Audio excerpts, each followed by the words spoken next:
Eu sou Maria Fernanda Osório de Almeida, eu sou médica endocrinologista, sou mestre em Ciências da Saúde pela Santa Casa de São Paulo e membro do departamento da Sociedade Brasileira de Diabetes. Nessa live de hoje, a gente vai convidar a doutora Marlice Marques, nutricionista. Ela tem mestrado em Ciências da Saúde pela Universidade Federal de Goiás, e analista de saúde da Secretaria do Estado de Saúde de Goiás também, e membro do Departamento de Nutrição da Sociedade Brasileira de Diabetes. Bem-vinda e pode começar a apresentação hoje, que a gente vai falar sobre o papel dos agentes de saúde na prevenção e no tratamento da obesidade infantil. Então, boa tarde a todos, muito obrigada pelo convite. É um prazer enorme estar falando de uma coisa que a gente trabalha diariamente aqui, está bem juntinho da parte de redes de atenção à saúde no estado de Goiás. Pode colocar para mim, doutora? Então, hoje eu me pedi para falar do papel do agente de saúde na prevenção e no tratamento da obesidade. Então, o que a gente tem? O Ministério da Saúde já estima hoje que 6,4 milhões de crianças têm excesso de peso no Brasil. O ENANI, que é o Estudo Nacional de Alimentação e Nutrição Infantil de 2019, já nos mostra que 1 em cada 10 crianças brasileiras com até 5 anos de idade já está, de alguma forma, com peso acima do ideal.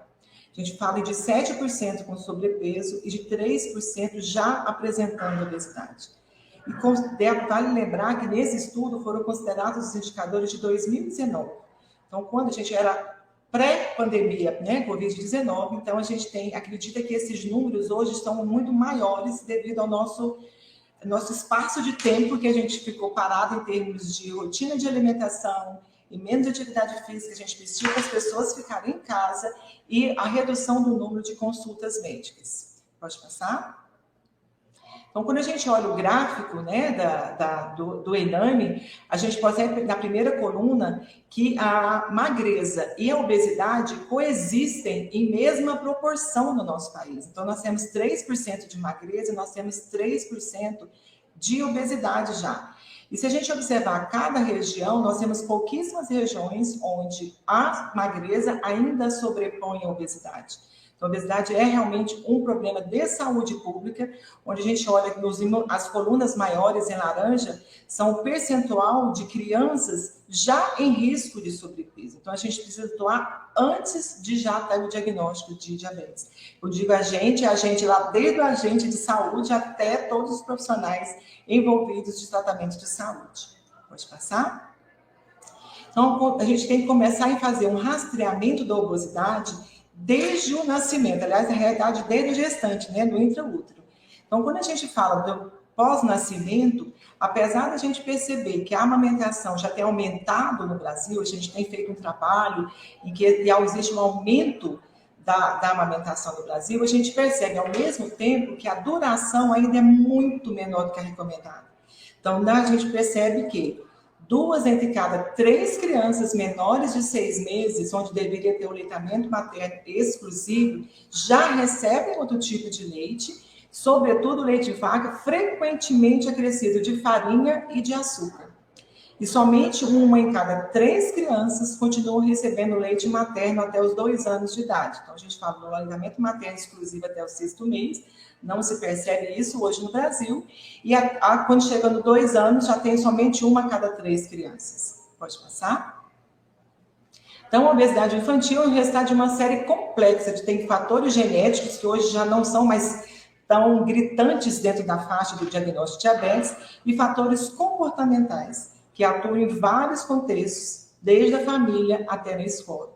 Então, o que a gente percebe de maior fator nessa decisão de obesidade, nesse diagnóstico de obesidade, é que o consumo dos alimentos ultraprocessados são os produtos mais consumidos pelas crianças atualmente, que eles são os grandes responsáveis por esse panorama de aumento de peso de obesidade que a gente percebe no Brasil hoje. Pode passar?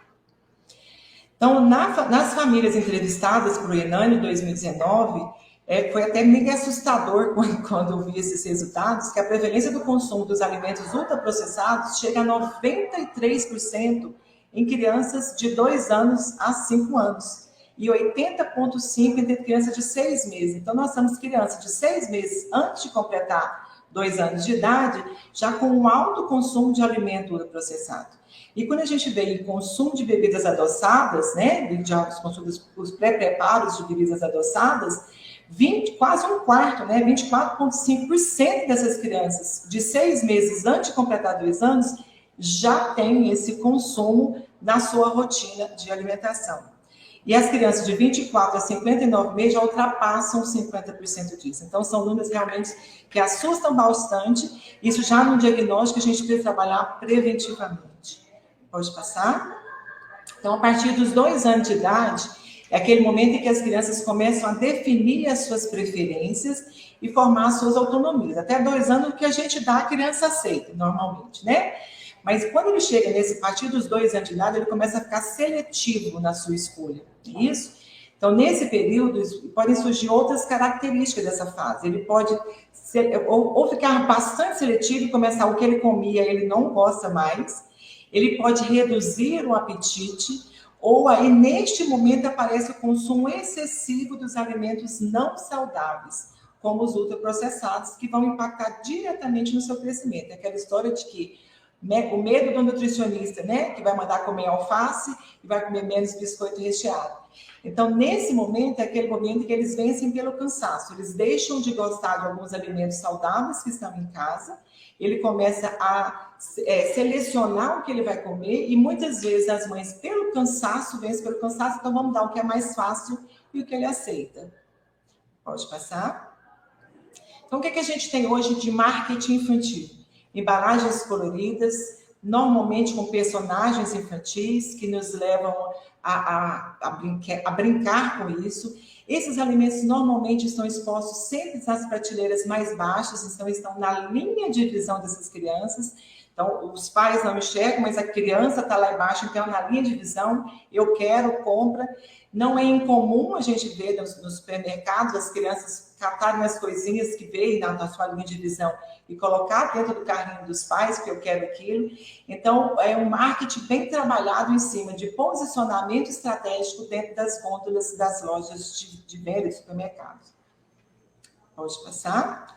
Então, o que a gente tem hoje? Os industrializados, eles são bem propagandeados na televisão, na internet, o marketing é muito específico, o marketing é muito pesado, normalmente ligado à energia, à força e à saúde.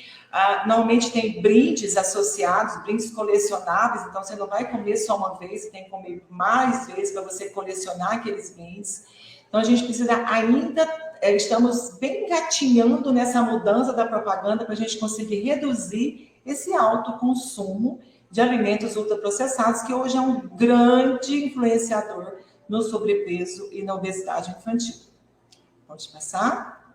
Então, nós temos já, iniciando no engateamento, e agora em outubro de 2022, nós temos uma nova rotulagem nutricional no Brasil. Então, o que a gente tinha antes de rótulo, que chamava atenção para o que não tinha, então, sem adição de açúcar, sem colesterol, então, chamava-se atenção para o que não tinha no produto. A nova rotulagem agora chama atenção para o que tem em excesso. Então, adotou-se uma rotulagem nutricional frontal para deixar bem claro que aquele alimento está rico em açúcar, rico em gordura saturada ou rico em sódio. Foi um avanço? Foi um avanço grande. Mas ainda temos muito a caminhar quando a gente pensa nesse público infantil que continua sendo relacionado com personagens infantis e com os brindes infantis. Então, já foi um grande avanço, que se chama atenção agora para o que temos em excesso. Então, o consumidor não está bem visível, numa lupa bem grande. Esse produto contém uma alta quantidade de açúcar, ou contém uma alta quantidade de gordura saturada ou de sódio, mas ainda a gente tem um nicho da publicidade infantil. Pode passar? Então, a gente chega agora nos nossos grandes parceiros da saúde, né? Então, o que a gente tem em termos de atribuições gerais do ACS? Então, ele tem como função, suas funções gerais, promoção, proteção e a recuperação da saúde. Então, é a função do agente comunitário promover, proteger e recuperar a saúde da população. Estimular o autocuidado também é uma das suas funções. E na visita domiciliar, especificamente da criança, é uma atribuição sua, verificação do seu estado vacinal, a evolução do seu peso, a evolução da sua altura e o seu crescimento. E aí, ultimamente, na legislação de 2002 que a gente falar, os ACS com curso técnico foi incorporado nessas atribuições também a verificação antropométrica. Pode passar? Então, ele tem, o ACS hoje tem várias ferramentas que eles podem e eles devem utilizar, auxiliando a equipe de saúde do seu município, do seu território, a prevenir a obesidade, não só logo já no tratamento, mas uma prevenção, uma promoção de saúde dessas crianças. O agente comunitário está dentro da casa das famílias. Então, ele está vendo todos os seus hábitos, está vendo o seu alimentar. Então, ele tem uma função primordial dessa interlocução com a equipe de saúde que está na unidade básica. Então, ele tem como uma das ferramentas a caderneta da criança, que é uma ferramenta essencial para esse acompanhamento, né, integral dessa saúde infantil. Nessa caderneta consta várias informações, alimentação como tudo, vacina, saúde bucal. Então, ela é uma ferramenta de extrema utilidade e que eu diria, pelo meu contato, antes de eu estar aqui na coordenação de redes, eu estava numa regional de saúde aqui em Goiás. Então, meu contato estava mais próximo com o município. Então, ela é uma ferramenta, até certo ponto, subutilizada. Ela traz uma riqueza enorme de informações e eu sentia, na época que eu estava na regional de saúde, que ela era subutilizada. Ali é uma ferramenta importantíssima para trabalhar a saúde global daquela família, daquela criança. Pode passar. Então, o que a gente tem também, além de fazer toda a parte da alimentação, de ver o que compra, o que se come dentro dessa casa, né? O que essa família, o que essas crianças estão comendo, como é que estão interrompendo o processo de amamentação. Então, quando a gente passa já no diagnóstico, então, coleta de dados antropométricos e a parte de dados de consumo alimentar, são de extremamente importância, é um complemento diagnóstico nutricional situacional, nos ajuda muito a equipe de saúde, e para poder a coleta desse dado antropométrico, qualquer profissional de saúde, incluindo o ACS, tendo os equipamentos disponíveis, podem e devem fazer essa coleta dos dados antropométricos. Com a única observação, os ACS, antes da lei 3.595 da Ruth Brilhante, os ACS teriam que estar assistidos por um profissional de nível superior para poder orientá-los e acompanhá-los nessa função de antropometria. Depois dessa lei, os ACS com curso técnico todos estão incluídos nas suas atribuições a coleta dos dados antropométricos. Então, todos os ACS, ou do nível que não seja do curso técnico, devem e podem e devem fazer a coleta dos dados antropométricos. Aliado a isso, para a gente fazer um diagnóstico nutricional mais melhorado, a gente tem a ficha de consumo alimentar, que é ela que está embasando o nosso guia alimentar da população brasileira. Essa ficha de consumo também pode e deve ser preenchida pelo agente comunitário dentro da equipe. Então, em divisão de tarefa, ele pode ou só observar, eu não sei como é que é a divisão dentro da sua equipe, no seu município, no seu território, mas ele também pode fazer esse registro e esse preenchimento da ficha de consumo alimentar. Pode passar?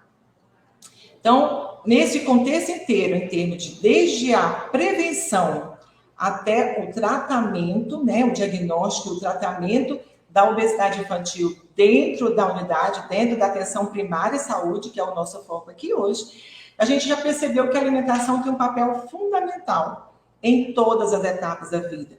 Então, quando a gente fala em obesidade, a gente fala em rastreamento desde a amamentação, desde o nascimento, ou até, se for raciocinar, até entre o útero, né? Então, a alimentação, ela tem um fator importantíssimo. Eu costumo brincar de que médico, sabe o ditado? De médico e louco, todo mundo tem um pouco. De médico louco e nutricionista, todo mundo tem um pouco. Então, quando se fala de alimentação, todo mundo tem um palpite para dar. E essa alimentação é muito importante, principalmente nos primeiros anos, que eles são decisivos para definir todo o seu hábito alimentar na vida adulta. Pensando nisso, além do nosso guia alimentar da população brasileira, que está sendo feito um trabalho bem grande pelas meninas da alimentação e nutrição do Ministério da Saúde, para divulgar isso, expandir a utilização, o Ministério lançou, no ano passado, alguns fascículos em que ele fala da utilização desse guia alimentar da população brasileira por ciclos da vida. Então, o fascículo 4 é o protocolo do uso do guia alimentar para a população brasileira na orientação de crianças de 2 a 10 anos. Uma ferramenta que está bastante interessante, está fácil de usar, está tranquila de usar. Então, é um instrumento de apoio à prática clínica. Então, para cada recomendação, cada ficha de consumo alimentar, lá da orientação alimentar, ele vai colocar detalhadamente os motivos para serem adotados e como executá-los na prática. Então, quando existe uma negativa de uso de alimentação saudável e um grande uso de alimentos ultraprocessados, já dá ferramentas e dá subsídio para o profissional, incluindo o agente comunitário, de como é que ele vai trabalhar isso para tirar resistência daquele indivíduo dentro do seu território. Pode passar? Então, a gente tem várias estratégias, né, para orientação da alimentar dessas crianças. Então, é um protocolo que foi feito para pais, mães ou responsáveis da criança. Mas o profissional de saúde vai se beneficiar bastante de quando ele começa a envolver a criança nesse processo. Porque normalmente a gente se direciona, quando vai falar de alimentação, a gente se direciona para os pais ou cuidadores.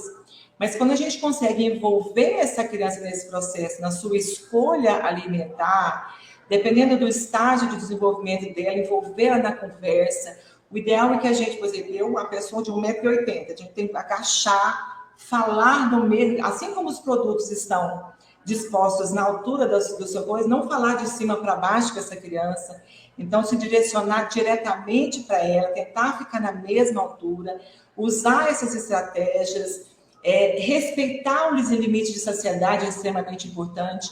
Então, o nosso olhar da quantidade de alimento que a gente coloca no prato é um olhar de adulto, de saciedade do adulto. Então, respeitar quando a criança falar, estou cheia, falar, mas não comeu nada naquele volume que o adulto colocou, sem respeitar o limite dela. E o que é muito importante também é a gente pensar em não negociar, só ganha guloseima se comer a salada. Então, não fazer essa espécie de troca de recompensa ou de castigo. Então, só se você não fizer isso, você não ganha isso. Então, você começa a usar a alimentação como uma barganha, uma troca de castigo se ele não comer. Então, tudo são orientações e são comportamentos que o nosso agente comunitário, que está dentro da casa da família, ele está lá dentro, ele está vendo o que dá nas horas de alimentação, ele está vendo o que está acontecendo, ele tem um poder muito grande de usar essas estratégias na orientação, acompanhando a caderneta da criança. Ela vai conseguir acompanhar esse crescimento e desenvolvimento e alertar a equipe de saúde para fazer uma busca ativa se aquela família em específico, que normalmente pais e as crianças estão em obesidade, estão fugindo do seu atendimento na unidade básica.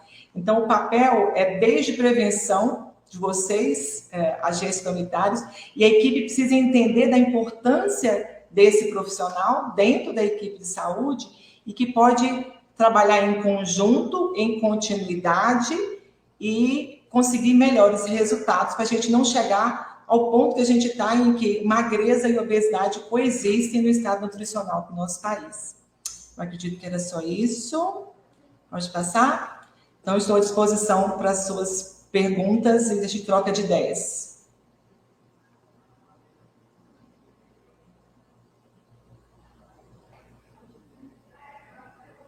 Muito legal a gente, chamar atenção para um problema emergente, não só no Brasil, mas no mundo todo. A obesidade já se tornou uma epidemia nos adultos, e as crianças só vêm refletindo esse novo hábito. Então, é muito importante que a gente esteja bem ciente do que vem acontecendo e para que a gente atue antes do problema surgir, E o agente comunitário de saúde, sem dúvida nenhuma, é a principal ponte, entre a UBS e a família. Ela está em ambos os locais, então ela consegue passar essas informações, e ela tendo esse conhecimento, os agentes tendo conhecimento do que é o correto, ele consegue orientar melhor. Então, é papel deles estarem informados e a gente, né, os profissionais da saúde todos engajados e juntos para que a gente tire, né, debata, discuta e coloque isso em destaque. Então, muito obrigada mesmo pelas suas considerações. Eu não sei se a gente temos aqui no chat, né, temos um monte de gente comentando. Eu vou falar aqui alguns comentários que a gente teve, doutora Marlice, enquanto a gente conversava. Uhum. Então, uma coisa aqui que o Davi Gamer colocou, que eu acho que é importante também, eu já vou ler o que colocaram ali, que as escolas, né? O que muito se fala em agente de saúde, na casa, mas também o papel da escola em relação à alimentação das crianças é importante. Então, os agentes da saúde também conhecem as escolas do bairro, então, por ali, isso é importante, essa interação entre todos, né? Não só dentro da casa ou da UBS. A Severina das Graças... Pode comentar alguma coisa? Não, é porque eles estão dentro, né? Eles estão dentro das casas, então a gente, enquanto profissional de saúde de ponta, que está no atendimento, eles falam o que eles quiserem pra gente, né? Do que comeu ontem, do que não comeu ontem. E o agente comunitário está lá dentro, ele está vendo o que eles estão comendo. Então, ele é um elo importantíssimo. Quando você falou das escolas, eu trabalhei um tempo no programa de saúde da escola, o que a gente percebe é um andar paralelo, mas não convergente, da equipe da educação e da equipe da saúde, quando a gente pensa nessas crianças dentro da escola. Então, eu percebia, né, na época que eu estava no PSE, os colegas da educação trabalham numa mesma linha, também está todo mundo junto, mas não conseguiam ainda convergir as forças. Está todo mundo trabalhando em prol de uma mesma coisa, mas sem conversão. Então, educação e saúde estavam andando paralelas, mas elas não estavam juntas na mesma força, né? Perfeito. É importante que todo mundo trabalhe junto e converse a mesma língua. Da Severina, né, que você estava lendo, está aparecendo para mim Severina aqui. Agora. A Severina das Graças, a pergunta dela, né, a dúvida é que, pelo que ela entendeu, depois de um curso técnico, eles podem fazer essas atividades de coleta de dados também em loco, né, nas casas, e isso colabora com dados do Ministério da Saúde, com certeza. Entra já nas novas atribuições da lei da Ruth Brilhante, já isso, desse curso técnico, eles vão fala em glicemia, feriglicemia, pressão arterial, e entra a antropometria, com o nosso foco aqui da obesidade. Então, várias outras atividades passam a integrar o rol de atividades do agente comunitário depois de 2018. Perfeito. E ela pergunta também, um pouco mais para baixo, se esse modelo de trabalho está sendo implementado no Brasil. Eu acho que cabe, né, a cada UBS organizar isso conforme a sua realidade. O que a senhora diz, doutora Modelo Maria? de trabalho, não entendi a pergunta. Eu acho que ela quis dizer em relação ao agente de saúde contribuir nessa parte de nutrição e alimentação. Não, ele já é uma coisa de lei, então vai depender de cada unidade mesmo, de como é que é a sua interação da equipe de saúde, junto com a coordenação do médico, do enfermeiro da equipe de saúde. São atribuições que podem e devem ser seguidas pelo ACS, mas não é uma coisa imposta, tipo de ministério, né? Então, é de acordo com cada equipe mesmo. Então, aqui, muita gente, né, se apresentando e dando boa tarde. O Luiz, mais para baixo, como definir magreza e obesidade na criança, doutora Marlice? Você podia falar rapidinho? Então, assim, quando a gente tem, não é o índice de massa, né, igual a gente calcula no índice de massa de peso e altura para o adulto. Então, a gente faz a mesma coisa, você tem idade, aí você tem sexo, aí vai o peso para a altura, calcula o MC e vai jogar numa tabela. Se eu não me engano, essa tabela existe dentro da caderneta da criança. Uhum. É uma tabelinha que você coloca lá o MC que você calculou e você vê o score e aí você vai definir se está na eutrofia, na magreza, ou na obesidade ou sobrepeso. Perfeito. E a Ana Rodrigues comenta aqui que é verdade que a gente fala, né, da interação do agente de saúde, que eles falam tudo com a gente, se ele já tiver um vínculo, né, alguém da família. Então, exatamente. Né, alguém que é da família. Eles fazem parte da família, né? Uhum. Então é isso. Estão com a faca e o queijo na mão. Exatamente. A vendo a Maria Zuleide colocou? Ok, é o que a gente fala, muito alimento não tem um alimento adequado.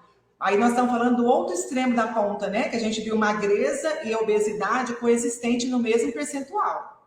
Então, existe sim os dois polos, os dois extremos no país, né?